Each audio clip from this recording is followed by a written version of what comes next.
$100 million worth of Trump coin. They magically, the investigation vanishes.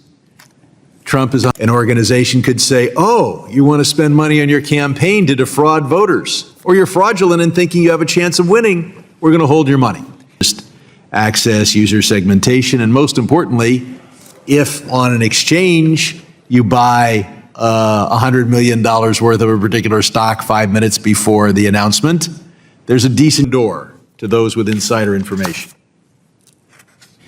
Well, it's a technological question what the current tokens do. And I didn't get to all my questions at all, but I am now pleased to recognize the ranking member of the subcommittee, Mr. Sherman, for 5 minutes for his questions. The SEC launches effective investigations. Somebody sees they're in the crosshairs. They buy $100 million worth of Trump coin. They magically, the investigation vanishes. Trump is $100 million richer. What could be better than that?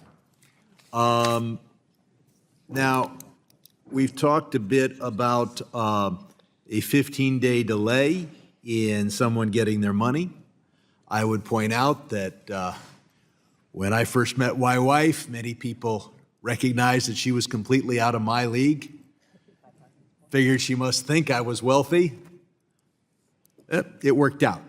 So not every, I am concerned about the loss of freedom, but 15 days is not too long to wait in extraordinary circumstances. I am concerned about whether this would apply to political organizations. An organization could say, oh, you want to spend money on your campaign to defraud voters, or you're fraudulent in thinking you have a chance of winning, we're going to hold your money. So we've got to make sure, given the politicalization and how extreme things are getting in our world of politics, that no political organization is prevented from spending its money by a financial institution. Mr. Verstein, there's this idea of having DeFi trading, tokenization of our stocks.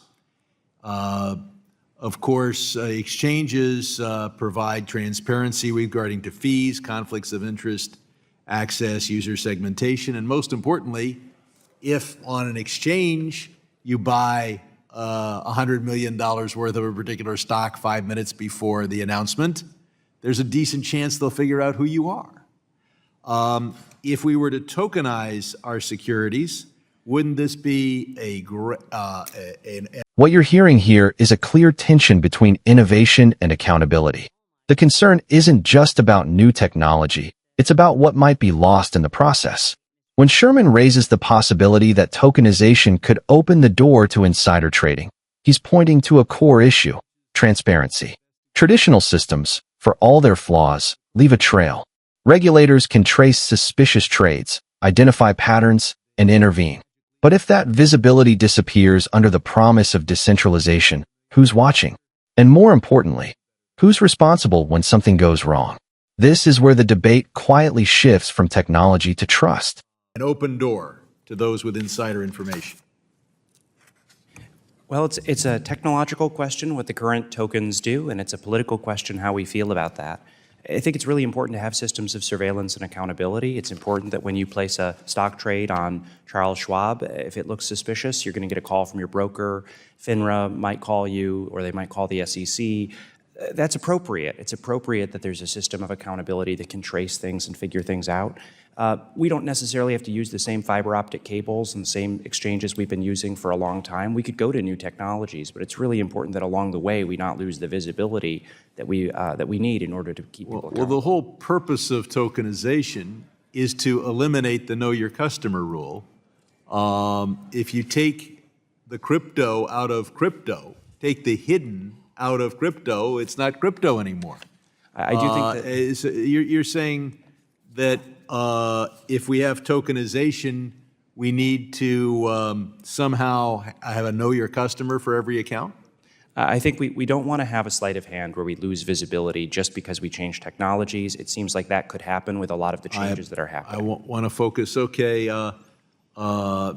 Staggeringly, Meta allegedly has projected 10% of its revenue is derived from advertisements for scammed, banned goods. International documents suggest they are serving as many as 15 billion high-risk scam ads every day. Ms. Gunther, at what point do we need to recognize that the business models of social media, which prioritize ad revenues and traffic over fraud prevention, are becoming a real threat to financial stability? Hello? Ms. Gunther? I'm sorry, can you repeat the question? Did any other witness hear the question and want to answer? Okay, Ms. Gunther, at what point do we recognize that the business models of social media and telecom companies, which prioritize ad revenue and traffic over fraud prevention, are becoming a threat to financial stability? Yeah, so one of the things that we need to do is we need to put guardrails there for social media companies. It's really important to fight things upstream. That's one of the most important things. I think we spent a lot of time focusing on the downstream. We need to be a lot more proactive in preventing this so that the criminals are never contacting that potential victim. Thank you. My time has basically expired. This entire exchange reveals something deeper than just a policy disagreement. It exposes a growing struggle over control, transparency, and trust in modern financial systems. From the very beginning, Sherman sets the tone with a provocative scenario.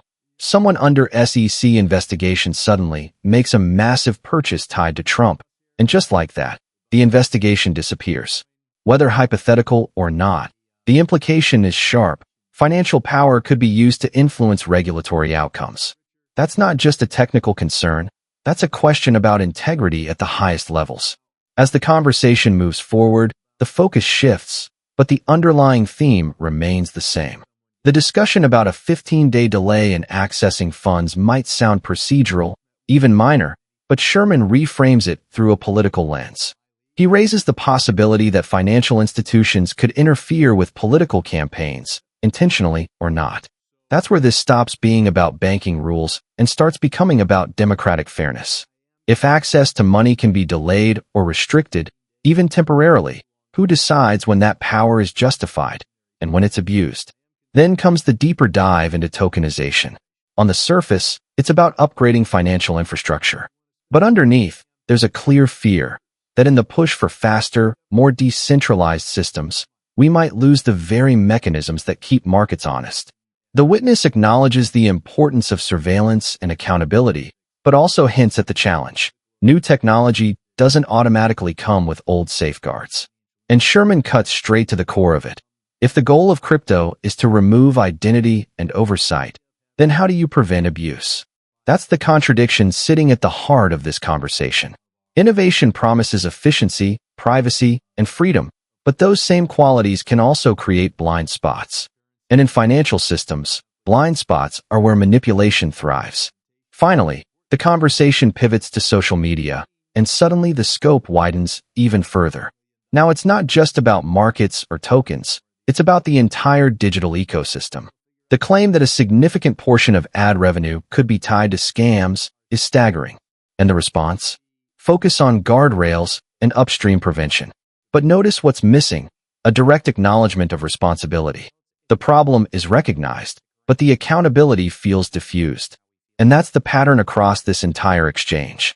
Big concerns are raised about corruption, about political interference, about financial crime. But the solutions remain cautious, technical, and somewhat abstract.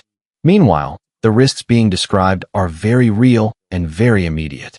So the real question for viewers is this: are our systems evolving faster than our ability to regulate them? And if so, who pays the price when those gaps are exploited? If you found this breakdown useful, drop your thoughts in the comments. Do you think these concerns are justified or overstated?